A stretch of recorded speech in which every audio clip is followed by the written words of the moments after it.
Ahoy, ye landlubbers! I was invited into the closed beta test of Skull and Bones. Because this is a closed beta, I, you and everybody else got 6 hours playtime, which is not a lot, but enough to get the first glimpse of the game and where it's going, what you need to do and what needs to be done. So, what is Skull and Bones? Skull and Bones is a pirate game, where you have your own ship, your own crew, and so on.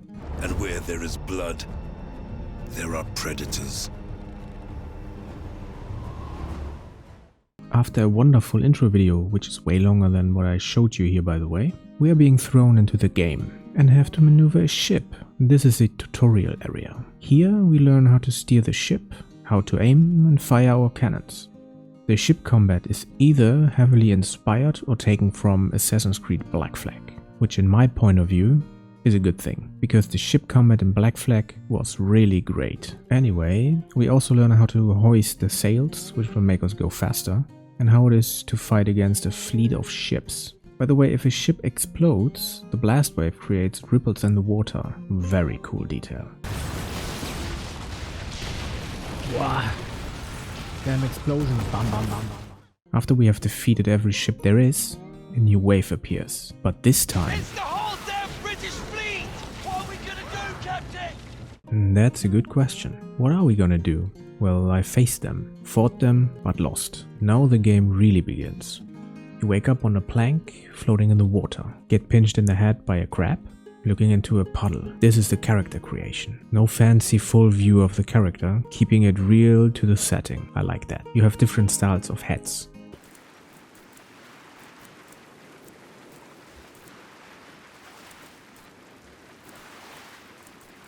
Then you can choose your skin tone, your body type, your body cosmetics, that means tattoos and scars,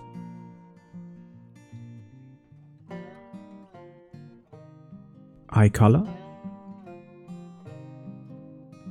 hair. One thing that is kinda weird is that the head is always going back into the default position. It would be nice if the head would stay where we moved it to. And facial hair.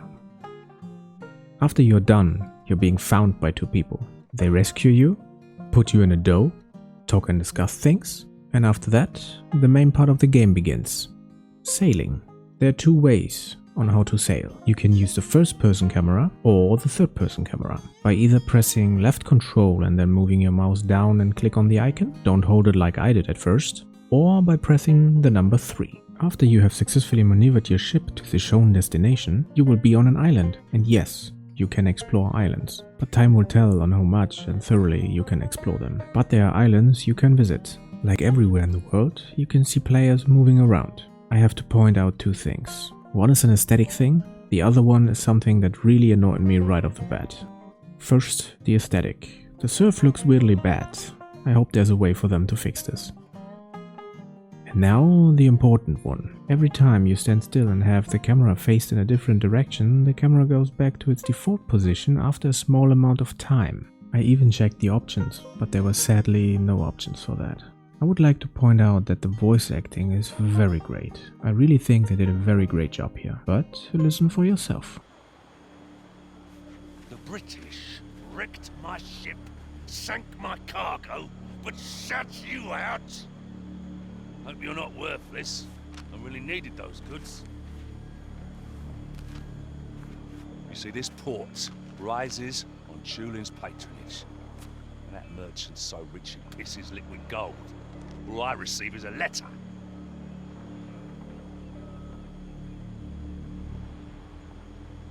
That fucker wipes his ass to smear my face. I send a full haul of goods and his demands triple. I'll need more captains. This is the main island, for now I guess. Here you have a shipwright, a carpenter and much more. You need to farm items for upgrade and crafting. This can be either done by gathering items in the world. We better get back to toiling! A pirate's life is toil! This is exactly what we need to harvest, Captain! Or by attacking other ships. So when you're back on the sea and you press R, you use a telescope and can identify your enemies. Which means you can see their cargo and how strong they are. Oh, and you can mark things. You can also call for help, which other people see and can react to. But I can't show you that, because nobody ever reacted to my call for help. When you have damaged an enemy ship to a certain point and you are close enough to that ship, and then you press the right mouse button and aim at that ship, you can make a crew boarding. But before you go, "Oh my god, that's so cool!" It's an animation and you don't fight on the other ship, but you have a chance of extra loot. Get up to their ship and let them brainstorm! We've nearly got them!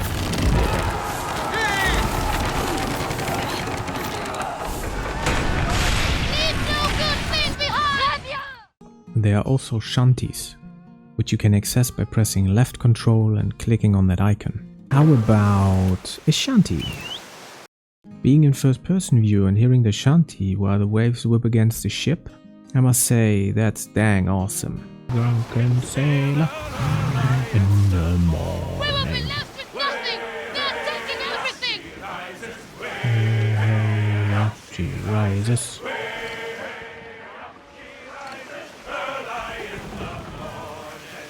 Put 'em in the scuppers with the hose pipe on 'em. Put 'em in the scuppers with the hose pipe on 'em. Put 'em in the scuppers with the hose pipe on 'em. Early in the morning. One important thing, if you miscalculated your fight and you lose, your cargo is on the open sea and everybody else can pick it up. So be careful and think twice if you want to fight a particular ship. What else is there? There are also trade routes for ships, different factions, a main story, and much more other things for us to explore. Though I don't know if there's PvP, but if there is PvP, I hope it's not forced PvP. So, what are you doing in Skull and Bones anyway, you may ask? Well, you upgrade your ship, you change the look of your ship, you craft better and different guns for your ship, defeat the NPCs and take their loot, and become more infamous, which grants you, the higher your infamous level, better gear, better blueprints, more difficult quests, and the ability to craft yourself a better, faster and stronger ship with more and stronger cannons. Something that is rather annoying, even though it's just in the beginning of the game, is that there are a lot of black screens. A solution for that would be, instead of giving us black screens every time, give us an animation that shows us how the character leaves the ship, moves to the designated area, and then there is a transition so that we can move around. Same goes when we are embarking. So, what do I think about Skull and Bones? Will I pre-order it? No, I will not pre-order it. Why? Because I stopped pre-ordering games. Will I then buy the game when it's released? Maybe. I don't know yet. There's still time until it's being released. But I like the concept, I like the gameplay, I like the graphics, and to be honest, I didn't expect anything else than a beautiful looking game from Ubisoft. I also like the combat, and I see a lot of potential in the game. So if you are into pirate themes or pirate games, this is a game for you.